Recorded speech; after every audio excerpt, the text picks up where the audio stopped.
So this is the final lesson in the 3 lessons previous. This is lesson number 4 for the intermediate Excel. And we're going to build up on what we've learned in the previous weeks.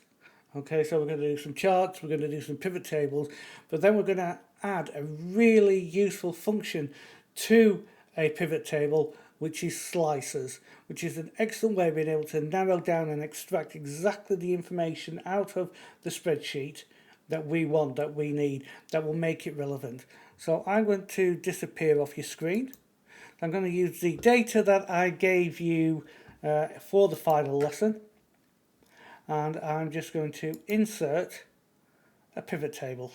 Okay, so it's already selected the correct range for me, and I want a new worksheet. I don't want to on the existing worksheet, on one of these worksheets down here, which I don't have.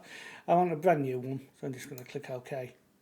Here I have my blank pivot table, and what I want is the region. So I'm going to have my 3 regions, and I want the revenue from each region, okay, which is a number value, so that's down here. What I'm going to do is I'm going to go to the design, and if I click on report layout and show in tabular form, can you see it now changes that to region and sum of region. And I want this data expressed, I'll make it a bit bigger. I want this data expressed as a percentage of the overall grand total. So I'm going to highlight these 3. I'm going to right click, and I'm going to show the values as a percentage of grand total. I'm going to get all of these numbers, including the 100%. And I'm just going to format the cells so that there's no decimal places. And then to be able to express this as a percentage out of 100, I'm just going to put equals 1 minus, and in this case it's 26%. Now this isn't going to work because of the way pivot tables work, and I'll show you this now. I'm going to click on that and change that to percentage. Okay, 74%. Now, even if I change these cells here so that they are relative as opposed to absolute,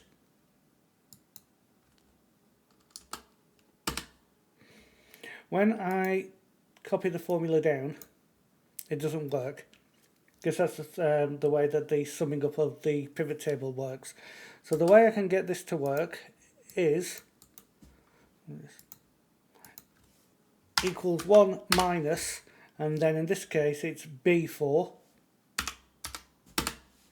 and if I scroll that down, copy that formula down, then that'll work for me.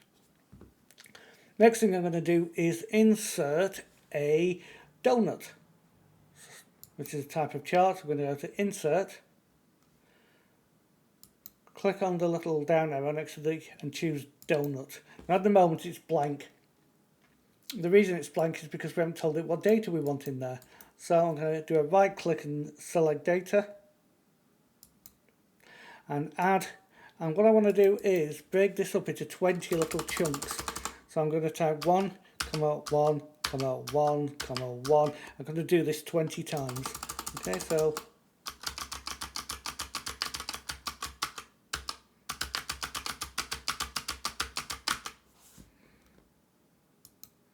okay, and I've got 20 hopefully. Yeah, so I've got 20. Click OK. I want to get rid of the chart title, and I want to get rid of the legend. Now I'm just left with my donuts. Okay, I'm going to make my donut wider, so I'm going to actually click on the donut, and if I go to here, I can change the donut size so it becomes thicker by changing it to say 60%. There you go, it's become nice and thick, and I want it at one uniform colour. I'm going to choose a solid fill, and that blue, absolutely fine. And I want to get rid of, can you see it's all white and it's got a border, so I'm going to go to format, shape, fill. Oh no, so I need to actually, sorry, I've still got the donut clicked. If you click on the, do that now, you'll lose the donut. So I'm going to actually click on the shape. So I've just got the shape outline, so no fill, and no outline. Okay, now I've just got my donut, and I'm going to change the size so it's 6 by 6, so hopefully be circular. Now I've got my first donut. What I need to do is another couple of these. We're going to do one for east, south and west. So if I press and hold Control and Shift, I can actually drag that across.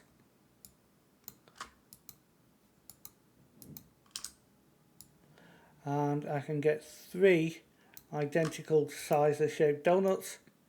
Okay, what I want to do is change the colour.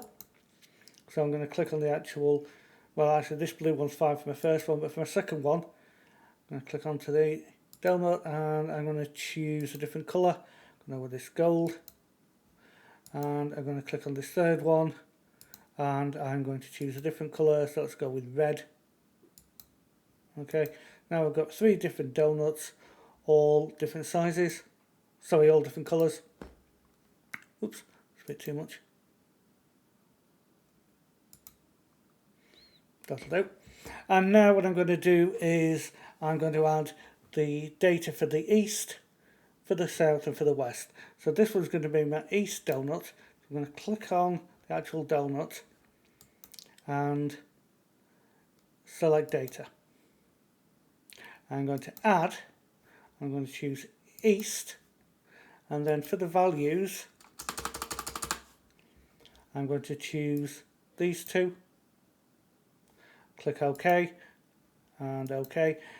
This one's now sat on top of my original donut, sort of like halving it if you will. I don't want that, I want them all to be on the same.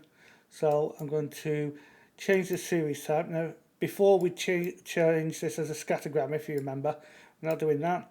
What we're doing is we're just putting it on the secondary axis. Click OK. And now I can't see my donut because it's beneath the east and the west. So this is where I get clever. I'm going to click on this first bit of donut. Don't forget this is my east chart. And I'm going to put no fill. So we see underneath we've got the segments. Okay, I'm going to click on the second half of my donut. And I'm going to make it a solid fill. That's white.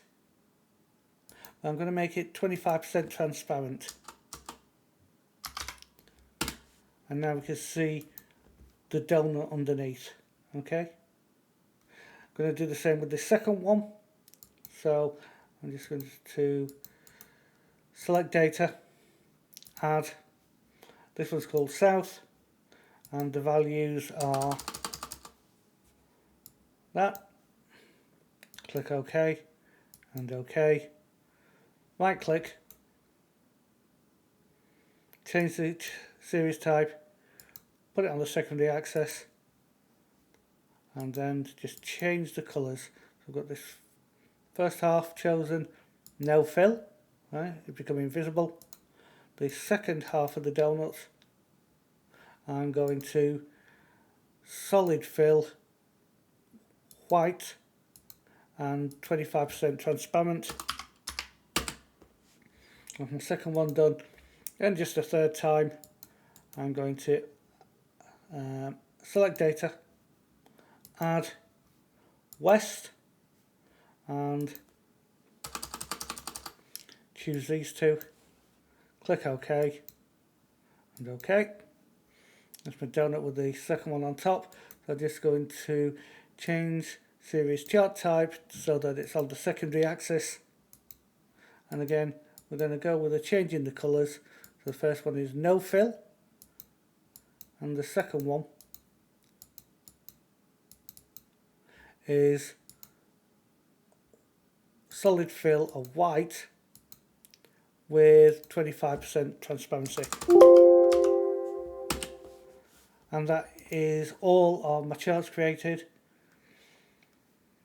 What I'm going to do now is if I click into here, I can bring back up my pivot table fields, and I want to be able to choose a sales rep as the filter. Okay, so I want to be able to say which specific sales rep I want that data for. Instead of it being all of it, I want a specific sales rep. So I click on sales rep and I drag it into the filters. Here comes up with the sales rep. If I click the down arrow, little arrow, select multiple items, and I'm going to, let's say, select Adam, click OK. Can you see the charts change as the data's changed? If I change Adam to Julie, you'll see that the charts change and the data changes. Okay, so now we can actually summarize based on the specific individual. And what I want to do here is I want to do equals the name of the rep. So I'm going to put in an ampersand and then a space, then another ampersand and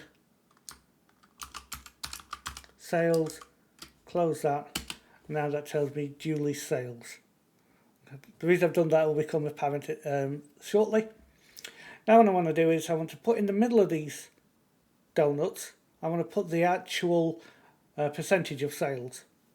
So I need to insert a text box.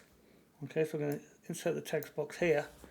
And to start off with, I'm going to have to write up in the formula bar equals and then the sum of the revenue. Oops.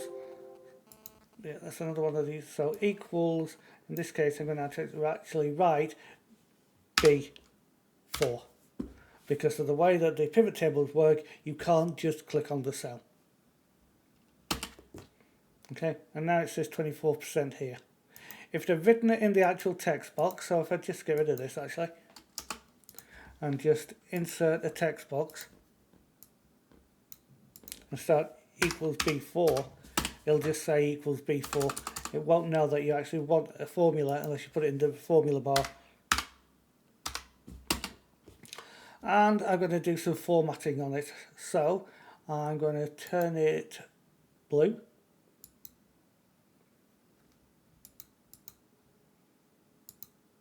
I'm going to make it bigger. I'm going to choose a different font. There, that'll do.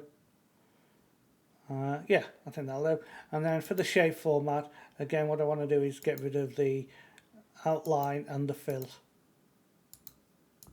So now what I can do is get this and I could put it in the middle. Okay, just going to move that back. What I want to do is do this 3 different times. So I'm going to Control and Shift it and then move it along to here. And then Control and Shift it and move it along to here. And then I've got all that there. So I'm going to stick the 24 in here. Stick the 24 in there. And stick the 24 in there. Obviously these values are wrong for these ones. So I'm going to change that to B5. I'm going to change that one to B6. When I do that, we lose the formatting. So we click on Format Painter, and that'll do it back to all the formatting. And what I want to do is change the colour. I'm just going to choose the colour.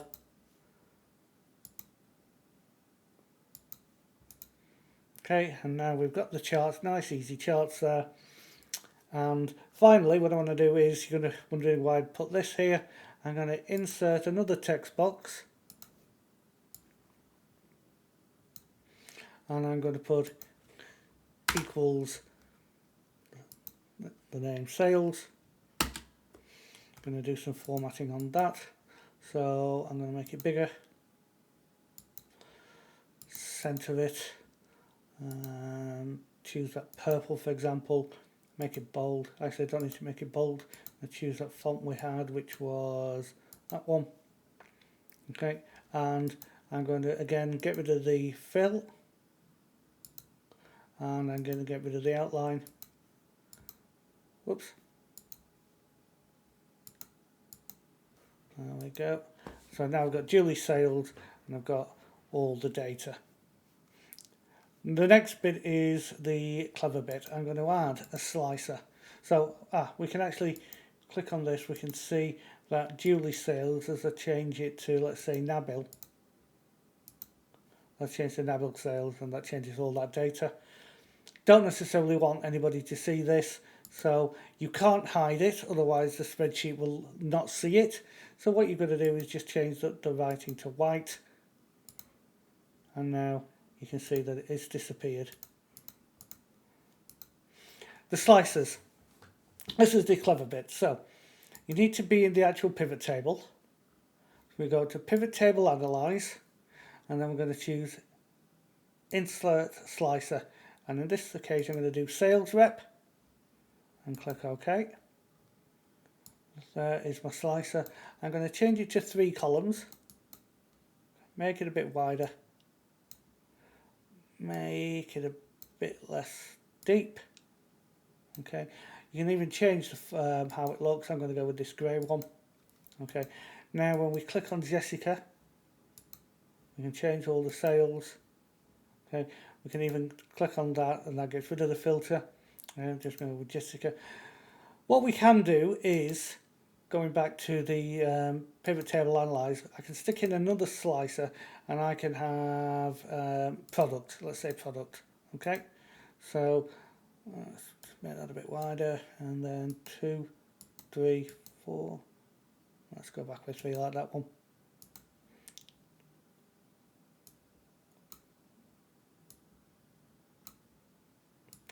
And now I can potentially see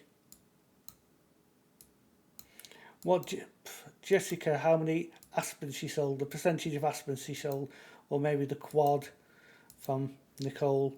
So it allows us to really narrow down specifically what each person is selling as a percentage. That's not what I'm going to do with this one. I'm going to instead add a timeline. Okay, so just click on date, click OK. So now we can see, if we look at the source data, it's got all these different dates. Okay, that's the clever thing about the pivot table, is that can narrow that down for us.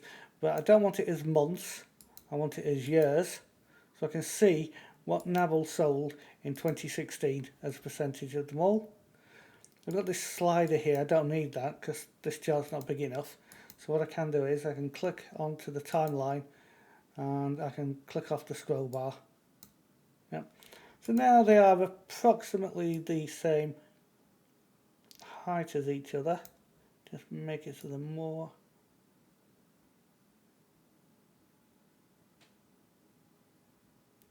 There, that's going to be it.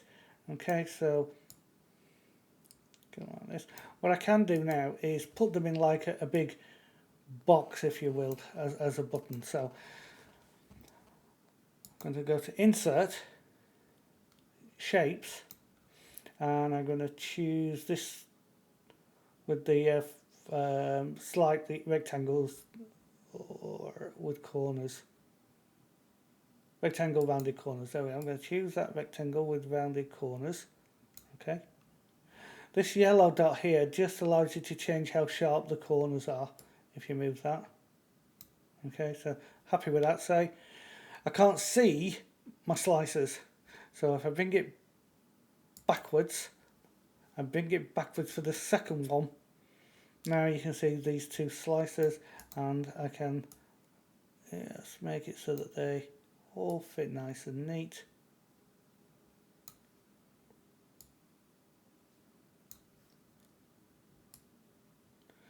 You might even want to change the shape effect so it looks like it's some sort of bevel, like it's a button.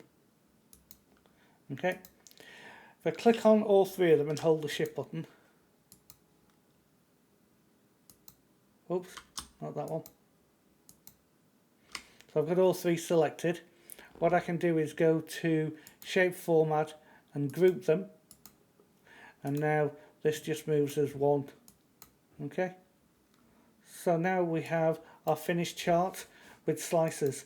So add them in 2016, or we could choose all 3, or just 2016. If we want to get rid of this filter for the date, just click on the X there, and it'll do all of them. Then we can just do. So hopefully that's been interesting for you. So we've done a bit of formatting of graphs again. We've used the format painter, but most importantly we've added these slicers which can really help us to drill down into the data. Because I think if you were trying to find out what Adam sold in 2016 as a percentage of sales, if you were to look at this data, you'd struggle to do it. Even if you were using a sorted filter and secondary filters and things like that, you would actually struggle to do it. But we can now have a really good visual representation with just a click of a button, and skadoosh, we've got the details we need. So thank you for attending my course, and hopefully I will see you at some point in the future.